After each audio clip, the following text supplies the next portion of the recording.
Expedientes TVC.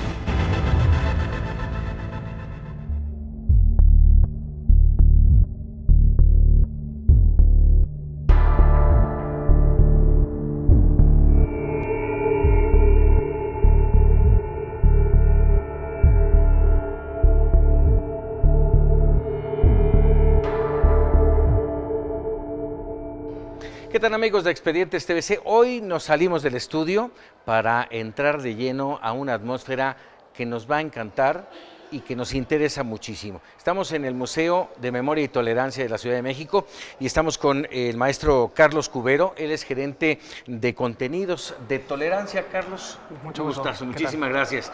A ver, un tema que hoy es nodal en el país, si no es que en el mundo, es el tema de la tolerancia. Y de entrada, entender qué es la tolerancia, Carlos. Bueno, la tolerancia es una palabra, todos la hemos escuchado alguna vez, todos la hemos utilizado. Aunque no todos la entendamos, ¿no? Exacto, eso es justo lo que pasa. Siempre la entendemos desde una manera muy negativa a veces, ¿no? Entendemos que tolerar es soportar a alguien, soportar una situación que no nos gusta, algo que nos incomoda, y la tolerancia no es eso. La tolerancia va mucho más allá, implica una actitud de aprecio genuino, de respetar la diversidad, respetar que vivimos en un mundo diverso, respetar que todas las personas somos diferentes, respetar a todas las personas independientemente de su condición, de su origen, de todas sus cualidades, y tener un genuino aprecio, ¿no? Más allá del respeto, es apreciar el hecho de que vivimos en un mundo diverso como algo positivo, entenderlo no como algo que nos perjudica, sino lo contrario. ¿Por qué crees que nos hemos ido del otro lado, te voy a aguantar?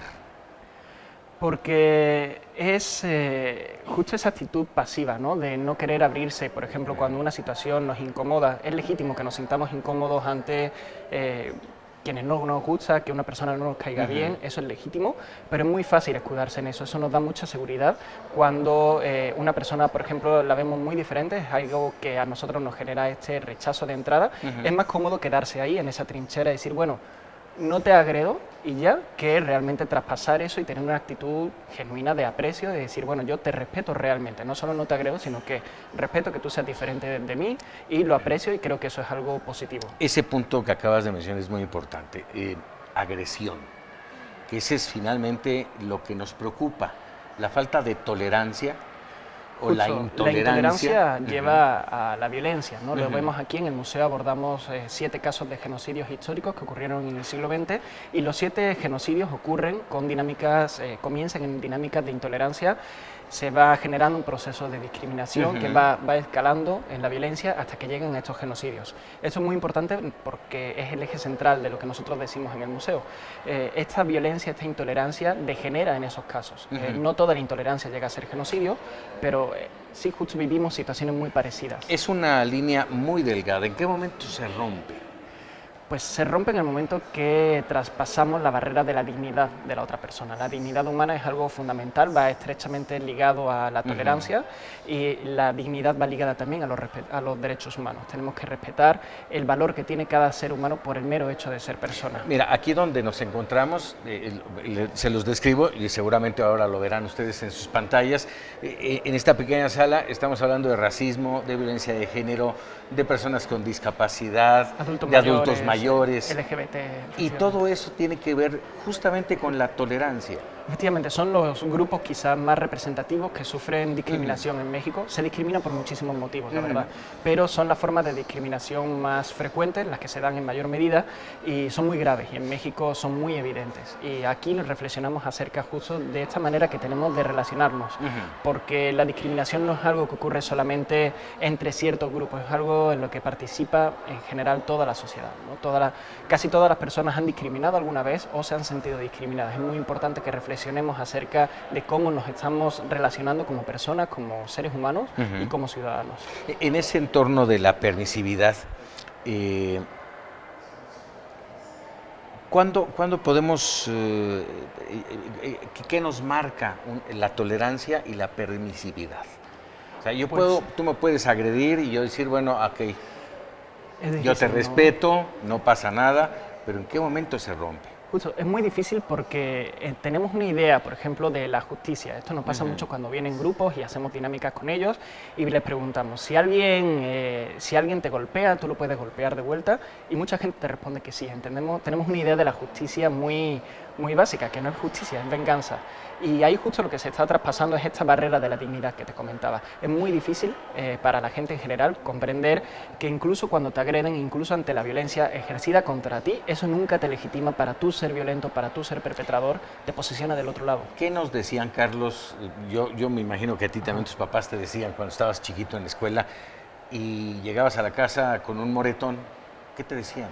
Pues no te dejes. No, mi padre me decía, no te dejes, y mi madre me decía, no, tú entiéndelo, trata de dialogar, y era como, bueno, pues ¿qué hago? Una cosa o la otra. Es muy difícil, y sobre todo cuando con los jóvenes, con los niños, que también nosotros lo vemos aquí, trabajamos mucho con estos grupos, es ahí donde tenemos que incidir más, ¿no? Generar otras maneras de relacionarnos no basadas en la violencia, inculcar el valor del respeto como algo fundamental, algo que nunca debemos traspasar, respetar a la otra persona y nunca convertirse en un perpetrador. Vamos a cambiarnos de sala, si te parece, Carlos, amigos, y regresamos.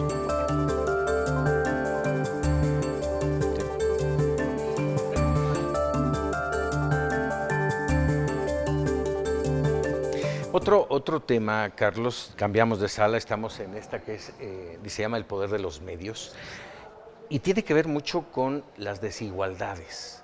Veníamos de aquella sala en donde se manejan las desigualdades y las redes sociales, específicamente, no tanto los medios en general, sino las redes sociales son un vehículo poderosísimo. Mucho, y además universal, ¿no? Todas las personas están participando. Antes nos considerábamos más receptores, consumidores de información, ahora somos generadores, transmisores de discursos, nosotros creamos contenido también y reproducimos. Muchas veces falso. Efectivamente, tenemos aquí una sección que justo habla de noticias falsas, de cómo eso desinforma y genera también muchos problemas y mucha violencia, pero también publicaciones en redes sociales y discursos de odio, de cómo eso influye también en la situación.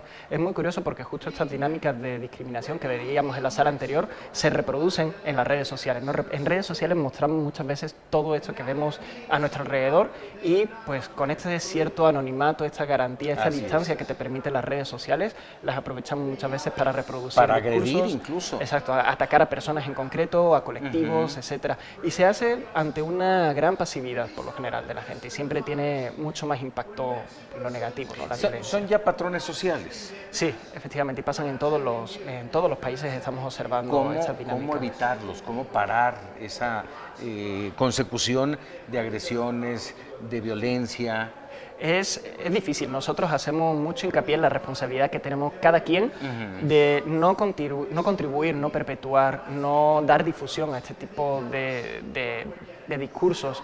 Y se pueden criticar, pero hay que criticarlos con mucha cabeza, de una manera muy asertiva. Hay que ser críticos con lo que se está diciendo, responderlo bien, no caer también, igual que decíamos antes, no caer en la intolerancia, no caer en la agresión, no descalificar a la persona, centrarse en los argumentos y comentarlo, ¿no? Tenemos una responsabilidad. Algo que pasa mucho en redes sociales es que alguien publica algo que tú lo ves y a ti te parece ofensivo, pero no decimos nada, lo ignoramos o borramos el comentario, evitamos la polémica por no pelearnos con personas, y al final lo que estamos haciendo es dejar que estos discursos continúen, se perpetúen y sigan teniendo efecto. O el otro sentido, ¿cuántas veces recibes algo y aunque no te guste, no tuviste el momento de reflexión, no reflexionaste sobre lo que estabas leyendo y le das retweet, le das compartir? Efectivamente, y estás contribuyendo a esta dinámica. Aquí nosotros contextualizamos mucho en qué está pasando alrededor, ¿no? Hablamos de situaciones de violencia que ocurren en general en el mundo. Muy bien, aquí está el reflejo, aquí está lo que nosotros hacemos, lo que nosotros somos, qué consumimos, qué leemos, qué decimos y cómo nos relacionamos con la información. ¿Cómo se le ayuda a los visitantes al museo a entender esto? Por ejemplo, veía aquí atrás lo del discurso de odio, también el discursos polarizantes que generan una situación de conflicto en México y en todo el mundo. ¿Cómo hacerle entender a la gente que tienen que reflexionar sobre lo que oyen, sobre lo que escuchan? Pues los ponemos directamente enfrente de las consecuencias. Siempre les platicamos de las consecuencias que tienen este tipo de discursos. No es un discurso vacío, no es algo que se queda en las redes sociales, es algo que afecta a las personas, que afecta a las situaciones políticas, afecta a la manera en la que dialogamos como sociedad, en la manera en la que discutimos y abordamos los temas. Cuando la gente ve directamente qué consecuencias tienen estos actos, estas actitudes, ahí es donde sí se puede producir la reflexión, es algo que vemos mucho aquí. Si no vemos las consecuencias de nuestros actos, es difícil que asumamos la responsabilidad de cambiarlos. Y esto me lleva a un tema que en especial en México está viviendo una crisis, que es la violencia de género, lo que también se le llama como feminicidios. ¿Y de qué manera contribuyen este tipo de actos en las redes sociales y los discursos incluso? Encontramos muchísimas manifestaciones de odio machistas, misóginas hacia la mujer. Se reproduce igual todas estas dinámicas de racismo, discriminación a personas indígenas, a discapacidad, a las mujeres. Todas esas dinámicas tienen reflejo en redes sociales y nosotros en el tema del machismo lo vemos muchísimo. Muchos comentarios que agreden directamente, se descalifica a las mujeres, cualquier comentario, cualquier reflexión política, cualquier reivindicación o escucha de sus derechos, todo se encuentra siempre con una oposición de muchísima gente que reproduce bromas misóginas, que aplaude el feminicidio, que cuestiona a las víctimas. Que se ríe de los chistes. Sí, y algo que a mí me parece lo más importante es hay que reflexionar acerca de cómo se cuestiona siempre a las víctimas, sobre todo en el caso de género. Eso no pasa tanto en otras formas de discriminación. Cuando hablamos de feminicidios, cuando hablamos de discriminaciones a las mujeres, agresiones sexuales, siempre la posición social, el discurso es atacar a la víctima, cuestionarla, relativizar su punto de vista, y es algo que ocurre, lo vemos específicamente en ese caso, y las redes sociales juegan un papel fundamental ahí. Es muy importante que reflexionemos acerca de a qué estamos contribuyendo cuando nosotros abordamos estos temas. Mucho nos ha pasado, Carlos, con algunos funcionarios mexicanos que después se disculpan y después dicen, no era mi intención, pero finalmente terminan por pues agredir concretamente a las mujeres. Lo platicamos hace apenas unos días, el exgobernador de Baja California, Francisco Quico Vega, en un discurso agradeciéndoles a las mujeres, terminó verdaderamente pisoteándolas. Muy habitual. Y lo peor del caso es que la gente se ríe. Es que justo por eso lo hacen. Y es lo que ocurre, ¿no? Cuando nosotros hacemos un discurso que es agresivo, intolerante o violento y recibimos apoyo de la gente, eso es, psicólogos lo conocen perfectamente, ¿no? Ese refuerzo positivo. Se ríen o tengo aceptación, me van a votar más, lo repito.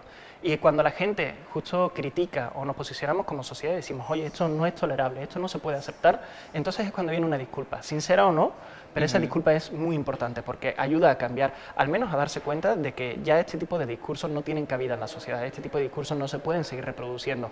Y ahí, al menos, les estamos quitando este refuerzo positivo, ¿no? Ya no me van a reír la broma, no me van a votar por ser agresivo con estos grupos. Y ocurre contra las mujeres, ocurre, por ejemplo, en Estados Unidos, cómo se ha capitalizado políticamente la discriminación hacia los latinos. Y se sigue reproduciendo. Mientras eso genere votos, eso va a seguir teniendo efecto. Es muy importante contestar estos discursos. Ahí apelamos totalmente a la responsabilidad que tenemos como individuos y como sociedad para contestar los discursos intolerantes. Muy bien. Vamos a cambiar de sala y no cambiamos de tema. Perfecto.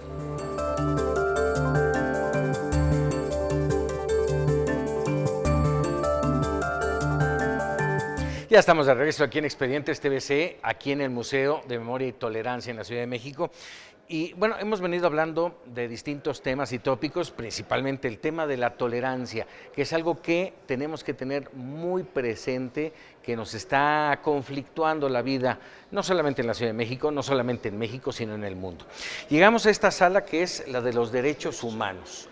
Y Carlos, nos estamos viendo en la parte de atrás 30 derechos universales. Efectivamente, estos derechos universales se establecen en el año 1948, hay una reunión a nivel internacional en las Naciones Unidas y se proclama la Convención de los Derechos Humanos y son 30 derechos que son un mínimo, digamos, un mínimo que en todos los países podemos considerar que es el trato mínimo, los derechos mínimos que debe tener cualquier ser humano, independientemente de su edad, de su cultura, del país en el que nazca. Luego se han ido ampliando, hay derechos de segunda, tercera generación, han ido ampliándose, pero estos 30 son los 30 primeros que se establecieron y son los más básicos. ¿Y cuántos de esos no se cumplen, Carlos? Todos, prácticamente. Mira, tan solo, todos nacemos libres e iguales. Y la desigualdad es el principal punto de distorsión en este momento. Y de nacimiento, ¿no? Son situaciones, los derechos humanos son violentados en gran medida, ¿no? Muchos de ellos, y es una situación que ocurre en México, ocurre en muchos países, cada sociedad tiene sus dinámicas concretas, muy concretas, pero justo por eso nosotros los traemos aquí, porque muchos mexicanos no conocen sus derechos, no tienen claro que tienen todos estos derechos y que estos derechos deben ser respetados por todos y garantizados por el Estado. Y bueno, aquí los tenemos 30, pero yo te puedo asegurar que independientemente de, como bien dijiste, no los conocemos, no nos dan, de todas maneras, teniendo los títulos, ¿a qué nos lleva? Por ejemplo, libertad de pensamiento, conciencia y religión. ¿A qué nos lleva? A la tolerancia. Es a donde nos debería llevar, ¿no? Claro. A ser tolerantes con todas las personas, independientemente de sus creencias. En la práctica no lo somos, o no lo somos todos, no lo somos siempre, ¿no? Es lo que ocurre, los derechos humanos se respetan en mayor o menor medida. Algo muy curioso, la gente, cuando nosotros reflexionamos con los visitantes acerca del hecho de que todas las personas tenemos estos derechos y todas las personas nacemos con estos derechos, hay muchas personas que dicen, no, pero los derechos hay que ganárselos. Los derechos hay que trabajar, también tenemos obligaciones, sí, tenemos obligaciones sociales, obligaciones morales, obligaciones con las demás personas que nos rodean, pero estos derechos son básicos, estos derechos no deben estar condicionados a nada. Nacemos con ellos y todos debemos respetarlos, todos debemos conocerlos y todos debemos respetar los derechos humanos del resto de personas. Y las instituciones, las autoridades, tienen el deber de garantizar estos derechos también. Esto es otro punto fundamental. Tenemos que trabajar todos en conjunto por el respeto a los derechos humanos. El último es extraordinario. Nadie puede ser privado de estos derechos. Efectivamente. En la propia declaración, el último derecho, el último de estos 30, va directamente enfocado a recordarnos esto, ¿no? Estos derechos son universales para todas las personas, en toda condición, en toda situación, en todo momento, en todo lugar, en cualquier parte del mundo. Y esto lo olvidamos, lo desconocemos, no sé, pasamos por encima de ellos. Si nos pudiéramos ir al origen, es un tema de familia, de educación en el núcleo familiar. No solo, yo creo que es muy complejo, es a nivel familiar, a nivel social. Hay ciertas prácticas que están en la escuela misma, justificadas, ¿no? a nivel social, sí, a lo mejor en nuestro ámbito educativo, en las políticas laborales, por ejemplo, de las empresas, no se respetan ciertos derechos y en muchos casos violentamos los derechos humanos, que son los derechos primordiales.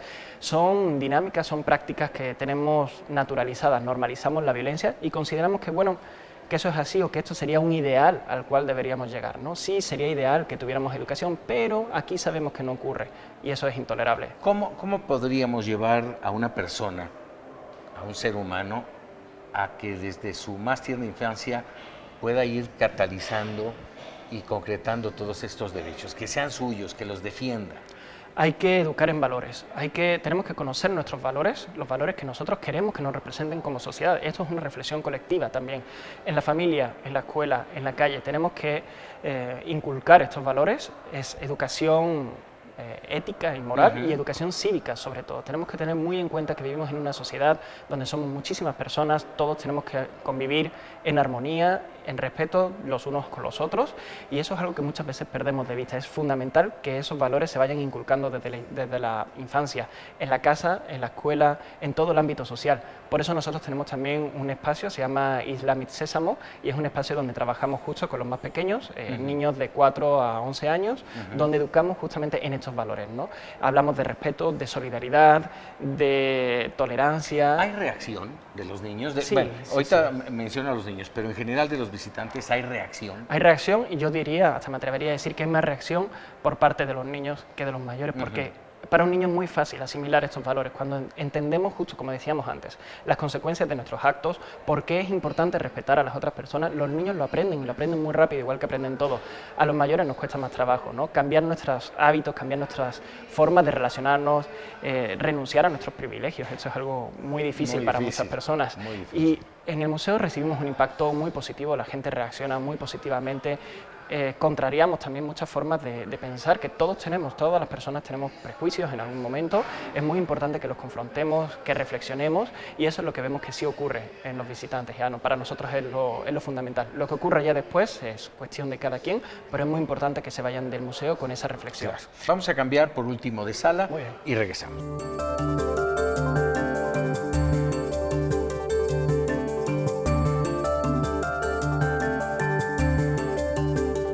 ¿Cuántas veces hemos hablado de impunidad? Lo hemos dicho hasta el cansancio, es un cáncer el que nos carcome, obviamente en conjunto con la corrupción. Pero aquí donde estamos, Carlos, me llama mucho la atención porque estamos hablando de que en todas estas pantallas que ustedes ven, estamos hablando de tortura, de todo el tema de violencia de género, evidentemente, las desapariciones forzadas, asesinatos, crímenes y todo en derredor de la impunidad. Exacto, al final vivimos dinámicas de violencia muy diferentes, con orígenes distintos, con motivaciones distintas. Hablamos de feminicidios, también de secuestros. Independientemente del origen o de cómo se va desarrollando cada forma de violencia, la impunidad es algo transversal, es algo que vemos en todas las formas de violencia en México. En México, ese punto me gustó, Carlos, porque efectivamente nada más estamos hablando de todo esto, de impunidad en el país. En las pantallas van a ver aparecer Ayotzinapa, Tlahuelilpan, en fin, una cantidad enorme de ejemplos lacerantes que nos tienen y bueno, para la gente que viene, para los jóvenes, para los estudiantes que vienen, enfrentarse a esta realidad del México en el que viven debe ser fuerte. Es muy fuerte y es necesario hablar del contexto en el que estamos siempre, ¿no? Hablamos de conceptos que son más universales, en principio, tolerancia, discriminación, estereotipo, es algo que ocurre en general en la humanidad, son cuestiones universales. Pero de pronto es necesario hablar de qué está ocurriendo en nuestro contexto, qué está ocurriendo en la sociedad mexicana y hacer hincapié en el papel que juega la impunidad en toda esta violencia, que es un papel enorme. No es solamente que ocurra violencia, es que la propia impunidad, lo que ocurre después de estos crímenes, es lo que contribuye a que esto siga ocurriendo y hasta el punto de que lo normalizamos. Ya consideramos normales ciertas prácticas que deberían terminar, deberían ser perseguidas. Y ojo, la impunidad no es normal, no nos acostumbremos. ¿Cómo generar esa conciencia? Es la gran pregunta. Claro. Es necesario, o sea, la impunidad viene de arriba. Quizás, ¿no? Es muy importante que se trabaje a nivel institucional, que en las propias instituciones, el Estado, acabe con estas dinámicas, con la ineficiencia también, ¿no? No es solamente la corrupción, es la gran ineficiencia de las instituciones, la falta de operatividad que hay en el sistema judicial, la falta, por ejemplo, de métodos en custodia de pruebas, en procesos judiciales, etcétera, pero también tiene un componente social, ¿no? Normalizamos como sociedad que, bueno, pues ya pasó, no pasa nada, bueno, pues ya quedó ahí, ¿no? O que te quedas con el dolor y ya, pero no se persigue justicia. No denunciamos. Cuando nos roban, por ejemplo, te roban en el celular, en el metro, en el camión, y mucha gente no denuncia. Y no denuncia porque dice, bueno, ¿para qué? Si no lo van a agarrar. Es cierto, una tortura. No lo van a agarrar, el proceso es revictimizante. Bueno, ya hablamos de robos, no hablemos ya de violaciones, agresiones sexuales, asesinatos. Sabemos que no va a haber una consecución, no va a haber una resolución, entonces nosotros también delegamos esa responsabilidad que tenemos y permitimos que eso, bueno, pues quede impune, ¿no? Nos centramos más bien en protegernos a nosotros mismos, en reaccionar de manera negativa ante la violencia nosotros, de manera preventiva, pero es muy importante también que generemos una respuesta social a la violencia, que exijamos que se haga justicia, que exijamos que los crímenes no queden impunes, que esto sea, que se vuelva un escándalo, por ejemplo, que una persona asesine a alguien, que haya un feminicidio y que se diga que fue un suicidio. Por ejemplo, esto es algo que ocurre muchísimo en el caso de feminicidios, que justo tenemos atrás en las pantallas. Exactamente. Muchísimas mujeres son asesinadas por sus parejas o por hombres desconocidos, 7 cada día en México.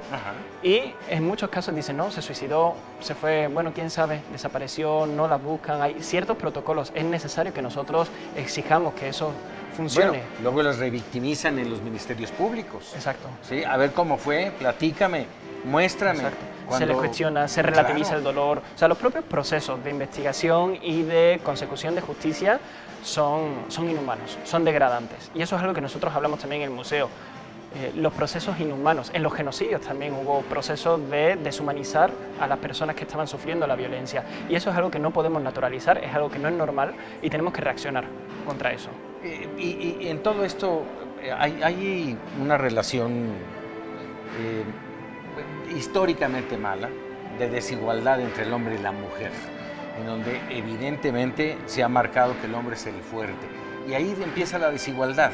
Efectivamente. Y hay algo muy importante que hay que también comentar, ¿no? Porque decimos, no, yo no soy machista, yo le cedo el asiento a una mujer en el metro, o yo tengo a mi esposa como una reina en la casa. No entendemos que el machismo no es solamente tratar mal a la mujer, ¿no? Es generar todo un sistema en el que hay jerarquías, en el que hay roles muy diferenciados, en el cual los roles de poder son para el hombre y los roles de subordinación son para la mujer. Es una relación de poder y es importantísimo que entendamos eso, sobre todo los hombres, que tengamos en cuenta cuál es nuestro privilegio también y de qué manera los disfrutamos y los cuestionemos. Pero por eso te decía hace un momento, son roles que vienen generados del origen, de la familia, del núcleo.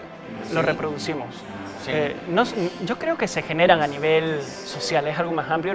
Yo no creo que el origen sea tanto en la familia, pero por supuesto en la familia es el primer lugar donde nos educan en esos roles y es donde atiende comienza. A tu papá, atiende a tu hermano. Y empezamos mal, ¿no? Si empezamos en ese punto, porque hay familias que se educan a sus hijos de otras maneras y se enfrentan luego a esta situación de machismo generalizado en la sociedad. También es muy difícil combatir eso, pero es fundamental que empecemos en casa. Es importantísimo que empecemos a educar de una manera que no sea machista, que no haya sexismo y que sea respetuosa. Ese machismo del que hablas, Carlos, tiene una relación directa con los feminicidios. ¿Crees tú que es por ahí? Directa, efectivamente. Para muchas personas, cuando nosotros tuvimos una exposición temporal aquí hace 2 años sobre feminicidio, basta ya. A mucha gente le sorprendía que nosotros empezáramos a hablar del machismo en general y decir, ¿qué tiene que ver? ¿Qué tiene que ver que una mujer gane menos? ¿Qué tiene que ver que una mujer en su casa tenga que ser obediente respecto a sus hermanos, a sus papás, a sus tíos, que cualquier hombre mande más que ella? ¿Qué tiene que ver eso con que las maten? Tiene todo que ver. O sea, al final nosotros también lo vemos aquí en los genocidios. Todos estos procesos de violencia que acaban en muerte comienzan con dinámicas de discriminación, de exclusión, con odio hacia las personas, con intolerancia. Y eso también lo vemos en el caso del feminicidio. Todo comienza en este machismo, hasta el punto de que en algunos casos llega justo a esta violencia feminicida, esta violencia que acaba con la vida de las mujeres. Pero es fundamental que comprendamos que todo eso está legitimado y está basado en la forma que nosotros entendemos como sociedad de relacionarnos entre hombres y mujeres. Esa violencia no es casual, no es de poca intensidad, es sumamente grave y tiene unas consecuencias devastadoras y es lo que propicia y lo que permite que luego vengan los feminicidios. Bueno, vamos a hablar justamente de las consecuencias en el último segmento de Expedientes TVC. Vamos a trasladarnos, yo le digo la sala de cuerdas. ¿Cómo se llama? Metrónomos. El Metrónomos. Metrónomos es una instalación artística del artista Rafael Lozano Gemer. Es muy interesante, muy atractiva y bueno, nos enorgullece mucho poder tener esta colaboración artística por parte de Rafael. Y vamos a verla. Vamos a verla.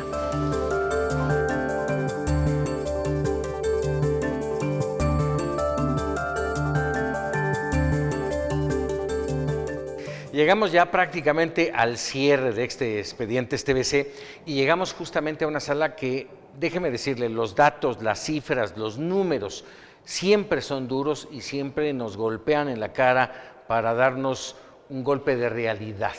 Y es esta sala en donde hay sogas, ¿sí? Como las de los que iban a colgar, ¿sí? Bueno, cada una de estas sogas está representando un crimen contra la humanidad. Estamos hablando de exterminio por hambre del mundo, mujeres violadas. Aquí me voy a detener porque son 1027 por hora. Mujeres violadas, tortura en el mundo, desplazamiento forzado en el mundo, niños esclavizados, ahí también me detengo. Niños esclavizados en el mundo, 1166 por hora. Desaparición forzada, también me voy a detener aquí porque a pesar de que estamos hablando del 0.2 por hora, no es cualquier cosa, Júzguelo usted a nivel mundial. Asesinatos en el mundo y extinción mundial de especies. Y Carlos, qué duras las cifras que nos muestran estas sogas, ¿no? Mucho. Esta instalación tiene el objetivo justo de mostrarnos la incidencia que tienen estos crímenes, porque muchas veces venimos de ver el recorrido, venimos de ver situaciones muy dramáticas de genocidios, de crímenes que ocurrieron en otros lugares del mundo hace X años, y nos cuesta a veces trabajo dimensionar en qué medida ocurre esto actualmente a nuestro alrededor, en el mundo, qué está pasando actualmente. Y esto es un recordatorio muy potente para que seamos conscientes de que mientras estamos aquí, mientras estamos visitando este museo, mientras ustedes nos están viendo en la televisión... Ahí se sigue moviendo. Que esto no lo mencioné y quiero hacerlo mención. Las hojas se mueven dependiendo de, valga el término, el ritmo o la cantidad de crímenes que se cometen en específico. Sí, la frecuencia de cada uno de estos crímenes fue tomada por el artista. Rafael Lozano Gemer es un artista conocido por utilizar instalaciones electrónicas, juega mucho con la tecnología y aquí quiso hacer este proyecto que utiliza un mecanismo que se va moviendo justo al ritmo exacto al que van ocurriendo estos crímenes para que nosotros veamos la incidencia. No es solamente ver una cifra en una cédula, en un cartel que nos dice murieron tantas personas en una hora, sino que veamos cada vez que se mueve la horca, está siendo un niño esclavizado, una mujer agredida sexualmente, una desaparición forzada, etc. Esto nos genera un contacto mucho más directo con lo Sobre todo, confrontarnos con una realidad que nos puede estar pasando enfrente de los ojos y no darnos cuenta, ¿no? O cuántas veces abrimos el periódico, prendemos la televisión y tantas mujeres violadas, y lo vamos normalizando. Exacto, sobre todo hay un gran peligro cuando hablamos de cifras. Tendemos a pensar que las cifras son algo abstracto realmente, no son un número. Y detrás de cada número hay una vida de una persona y muchas personas implicadas a su alrededor. Cuando nosotros decimos que en México desaparecen miles de personas, tantos miles de personas al año, eso no es solamente una cifra que hay que comparar con lo que ocurre en otros países. Es una cifra que implica cantidad de miles de personas que han sido vulneradas, que han sido vulnerados sus derechos, que han sido agredidas, y es importante que generemos una conciencia mayor en este sentido. Esta instalación busca justamente concienciarnos de la frecuencia con la que ocurre, ¿no? de darnos cuenta realmente de lo que implica este número, esta cifra. Lo importante es que se logre. Déjame entrar un poco en números para que también entienda nuestro auditorio la importancia del Museo Memoria y Tolerancia. ¿Cuántas personas llega el museo? Bueno, nosotros tenemos una gran afluencia de visitantes, la verdad es estamos muy contentos con la recepción que tenemos en el público. Actualmente nos visitan por año un promedio de 500.000 personas, que es son una cantidad muy grande, y aparte impactamos a muchas más por redes sociales. Somos muy activos, tratamos de no quedarnos en el museo, de ir más allá de lo que nos permite el edificio. Hacemos actividades para otros públicos, llevamos proyectos afuera, damos conferencias en distintos espacios culturales. Recorren el país. Exacto, tenemos otros proyectos que estamos tratando de salir también de la Ciudad de México para que esto llegue a todo el país y el impacto es muchísimo mayor. ¿El objetivo del museo? El objetivo del museo es generar un cambio en nuestra sociedad y eso es muy difícil de lograr solamente con un edificio. Por eso... me adelantaste a la pregunta, Carlos. Perdón. Que si era fácil. No, no lo es. No lo es. No lo es. Para ningún museo, yo creo que todos los museos tratan de trascender de lo que es el edificio. Y este museo con más motivo, ¿no? Tiene una vocación social muy importante y trata de generar un cambio en la sociedad. Para eso es fundamental que llegue a muchísimas personas y que nos lo cuestionemos, no solamente aquí, en este lugar, no solamente en la Ciudad de México, sino en todo el país, en toda la sociedad, y tratamos de llegar al máximo número de personas posibles. ¿Qué hay detrás del museo? O sea, ¿quiénes están aportando, apoyando, impulsando el museo? Muchísimas personas. En el equipo somos más de 200 personas trabajando en esta institución y pues todos con un compromiso fuerte por generar este cambio social, por contribuir a generar una sociedad más tolerante, más pacífica y más justa.